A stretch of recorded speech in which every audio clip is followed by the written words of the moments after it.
All right, so let's move into simple harmonic motion. So, simple harmonic motion, or SHM, is just repetitive periodic motion, and it occurs when an object is oscillating or vibrating back and forth around some equilibrium position. So, we can think of a pendulum as having simple harmonic motion, or a spring with a mass on it also has simple harmonic motion or periodic motion to it. So there are a lot of examples of simple harmonic motion in the world. Your heartbeat, breathing, the tides of the ocean, sound waves, earthquake waves, electromagnetic waves like light, really any sort of wave motion, the motion of electrons, the beating of cilia, neural oscillations, right? All of these are examples of simple harmonic motion or periodic motion. And if we want to describe any of these sorts of things, we have to use a different approach, right? Everything we've been doing with classical mechanics, right? It really kind of just describes something going from A to B or one point in time. Same thing with like thermodynamic stuff, right? If we want to describe something that's periodic, we need different mathematical tools. So that's what we're going to be developing during this lecture. So, right, we have a picture of an ECG, and if we want to predict when the next peak will occur, we're going to need to create a mathematical representation of this sort of phenomenon, right? So at the beginning of the class, I talked about how we have mathematical models and we have point particle models, right? So we need a mathematical model for this. And it would be incredibly challenging to create a physical representation of the electrical activity of the heart. But generally in physics, we take really complex stuff and we simplify it down. So what sort of physical system that is much simpler than the electrical activity in your heart could we use to try to develop a mathematical model of this type of motion? Well, we would need something that's periodic. So we can use this mass on a spring. This is the simplest approach of a physical object that has periodic simple harmonic motion.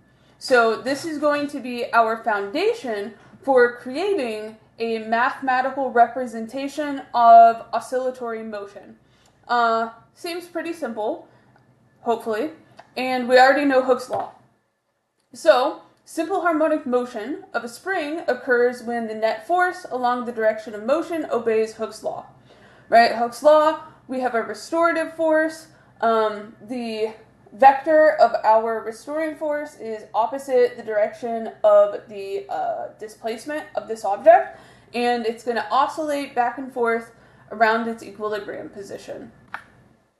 So I'm going to start with Hooke's law and Newton's second law, and I'm going to see if I can derive an equation that represents the acceleration of this object as a function of position. And I want the acceleration as a function of position because this object's acceleration is going to change as a function of position.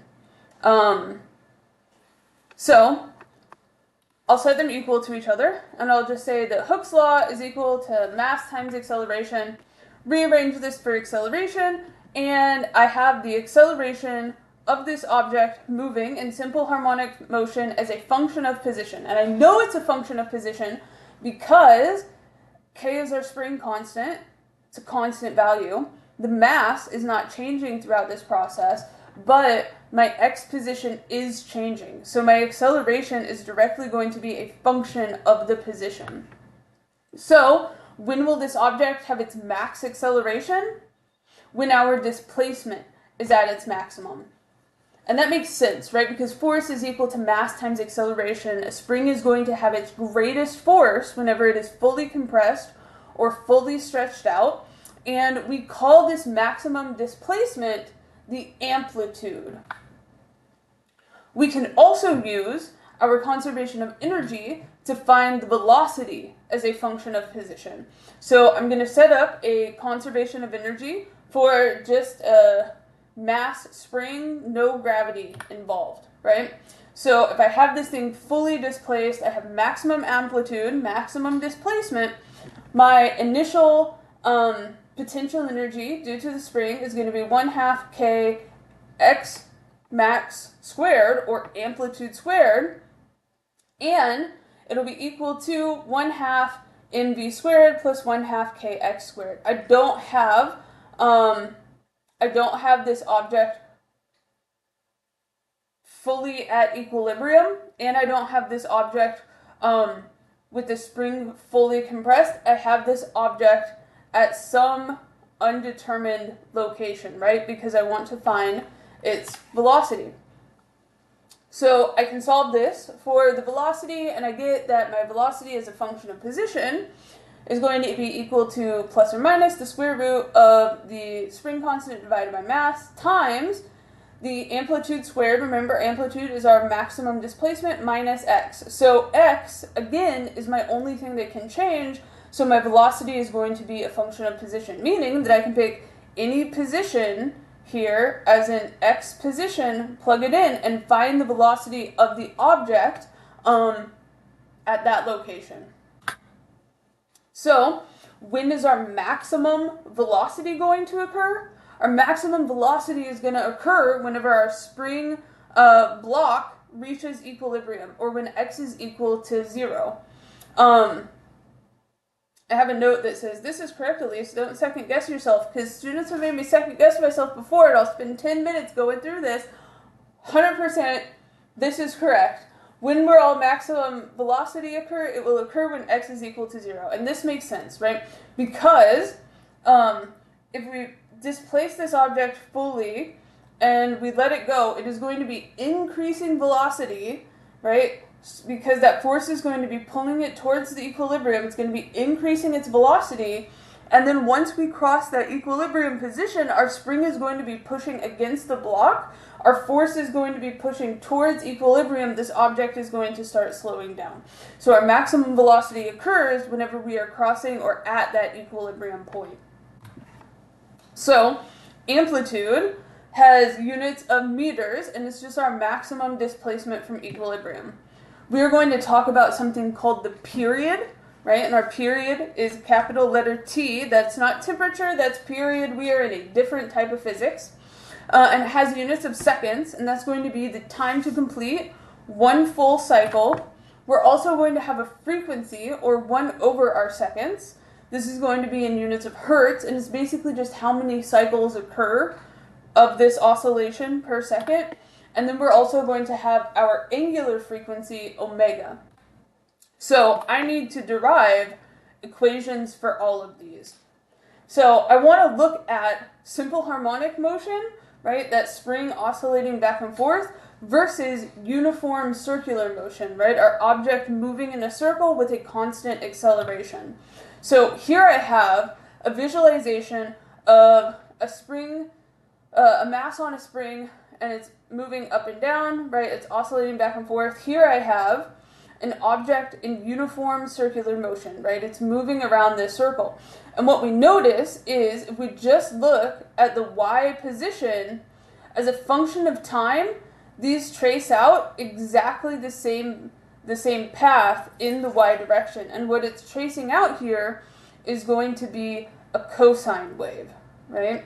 So if I just trace out my y position as a function of time, both of these follow the exact same pattern. They both are going to trace out this cosine wave. So I can use the mass on a spring and also uniform circular motion to arrive at a representation for period, frequency, and angular frequency. So I want to find a representation of the velocity of this ball.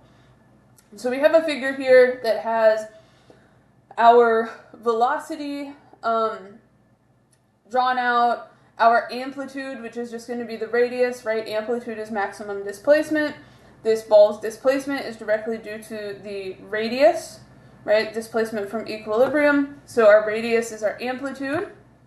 And I have two different triangles. I have triangle 1, which is going to be a triangle related to the velocity and the x and y components of the velocity. And then I have triangle 2, which is directly units of meters, right? Because I'm going to have amplitude and I'm going to have x position here. So triangle 1 is all about velocities. Triangle 2 is going to be about lengths. So for triangle 1, I can state that the component of my velocity that is contributing to the rotational motion of this object is equal to its velocity sine theta, where theta is my angle in this picture. But I have a problem, and my problem is that my theta is going to be changing over time, right? As this ball moves in a circle, theta is going to be changing. So I can create a representation for sine of theta looking at triangle 2. So sine of theta is just going to be the square root of my amplitude squared minus x squared divided by a. So I can get rid of any theta dependence here and create an equation for the velocity of this ball as a function of position looking at its velocity vector, the amplitude, and our x position. Now this is very, very similar to the equation that I created for the simple harmonic motion of a spring.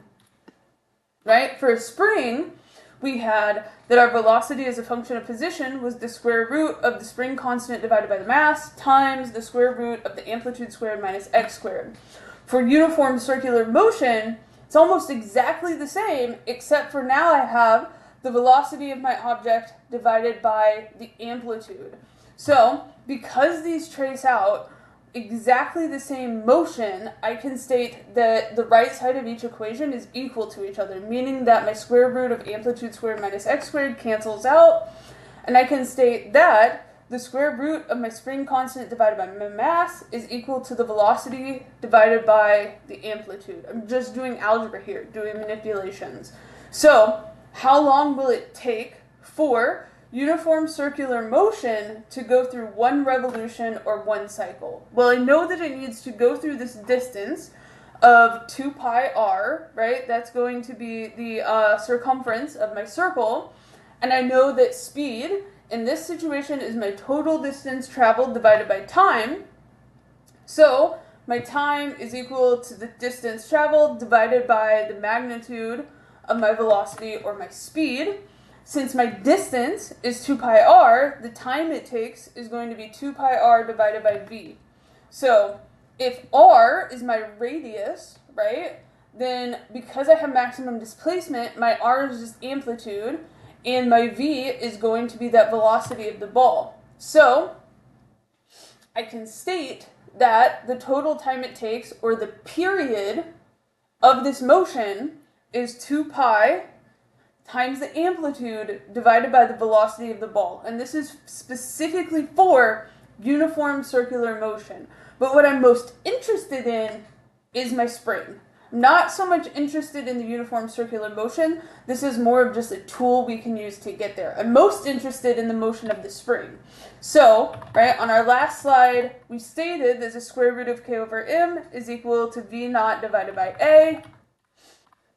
So, a divided by v naught is equal to the square root of m over k. I just flipped it, meaning that I can replace a over v naught with the square root of m divided by k, and now I have the period for my spring. So the period, or the time it takes for one complete cycle in my simple harmonic motion of the spring, is going to be 2 pi times the square root of the mass divided by the spring constant.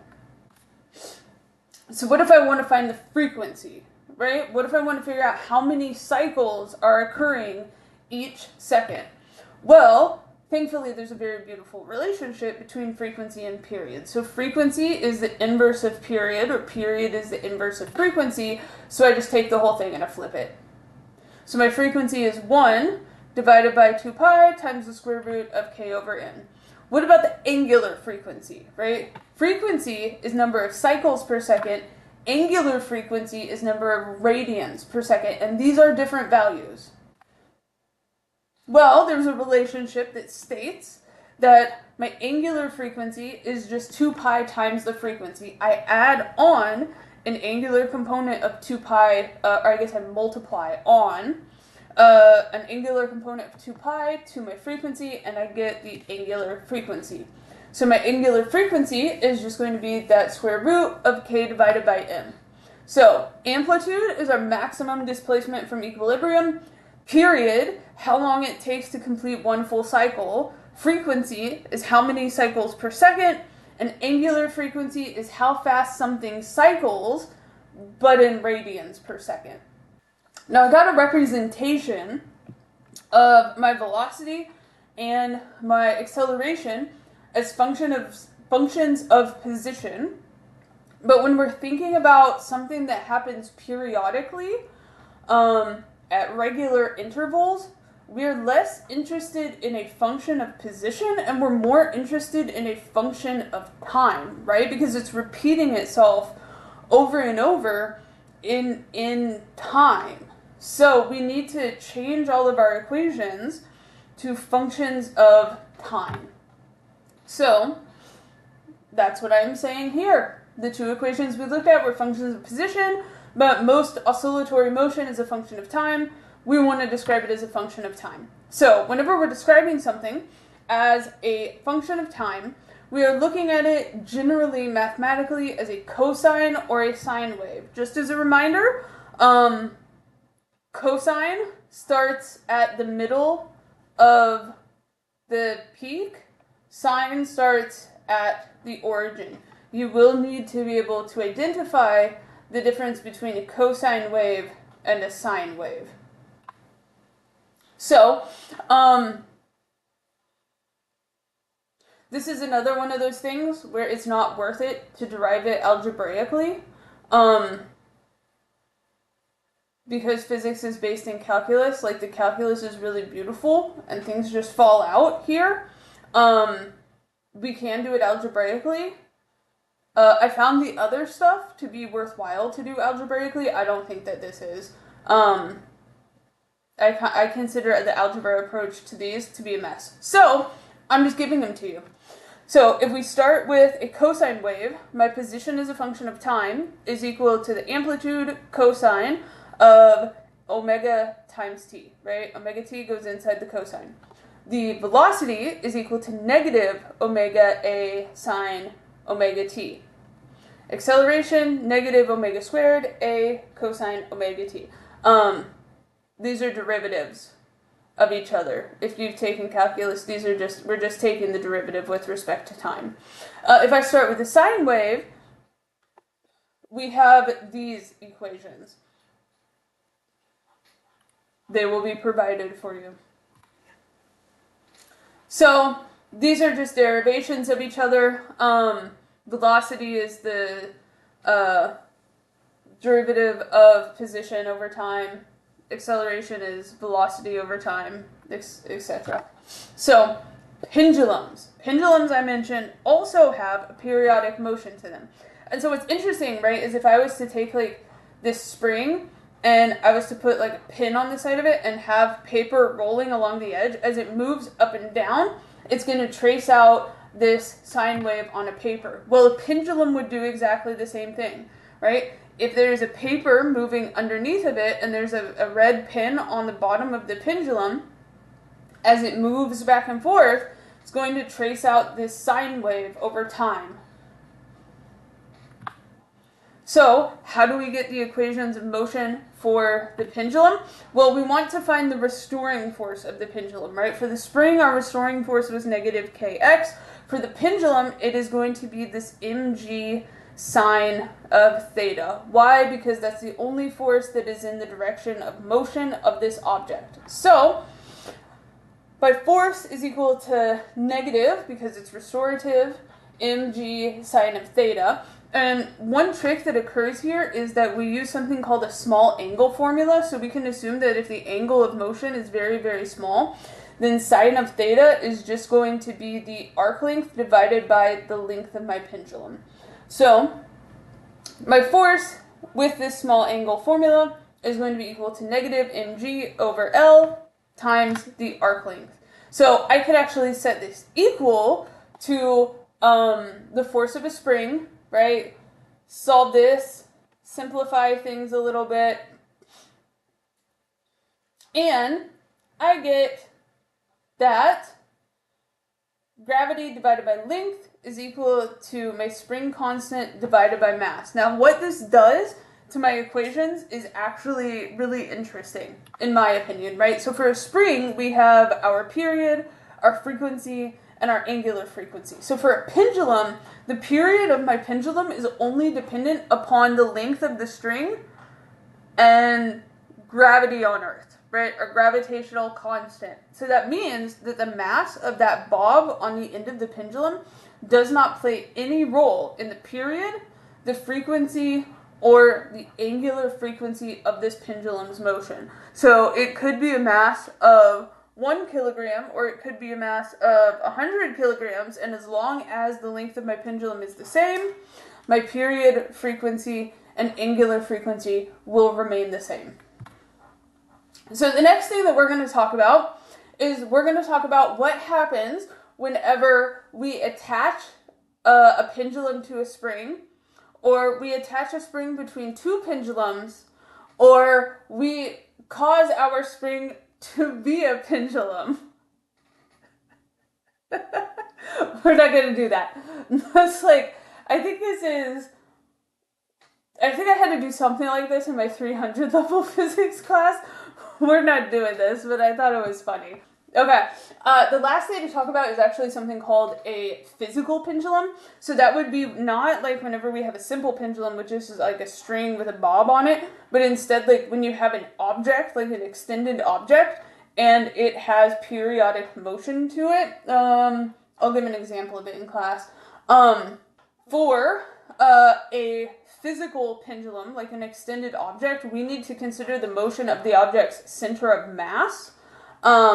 So for a simple pendulum, our center of mass is related to our moment of inertia, which is equal to ml squared. I can just take the L that was in my simple pendulum equation, rearrange this for L, and plug it in. I'll get that the period of a simple pendulum is equal to 2 pi times the square root of my moment of inertia divided by mass times g and L, where L is going to be the length or the distance between my pivot point and the center of mass of this object. So the last thing we're going to talk about is damped oscillations. So we experience damped oscillations all the time, right? So like the shock absorbers in your car produce a dampening effect to an oscillation that you would normally have when you hit a bump, right? So there are different types of dampening that occur. So we have an underdamped, which is going to be this blue line here. Underdamped means that it's going to oscillate back and forth, but it is gradually going to decay over time. An example of this would be if you sit on a swing and somebody pushes you, like you move back and forth, but eventually like your amplitude gets smaller and you come to rest. Overdampening is whenever an object takes a very long time to come back to equilibrium. There is no oscillation that occurs. Generally, this is very sluggish. You will see this on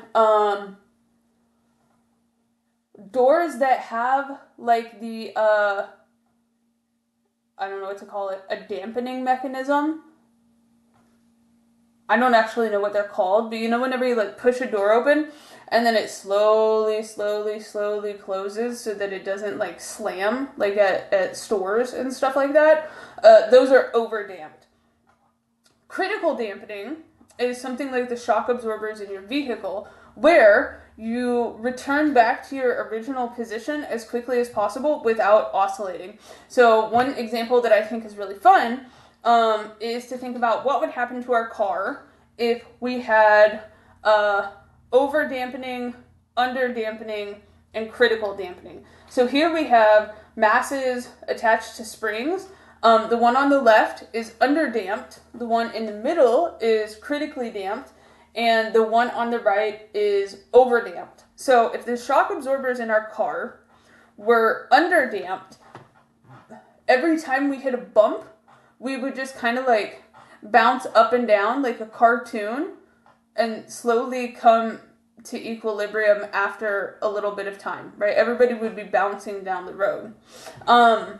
Critical damping is what we have now. We hit a bump, we kind of come up, come down, no oscillation.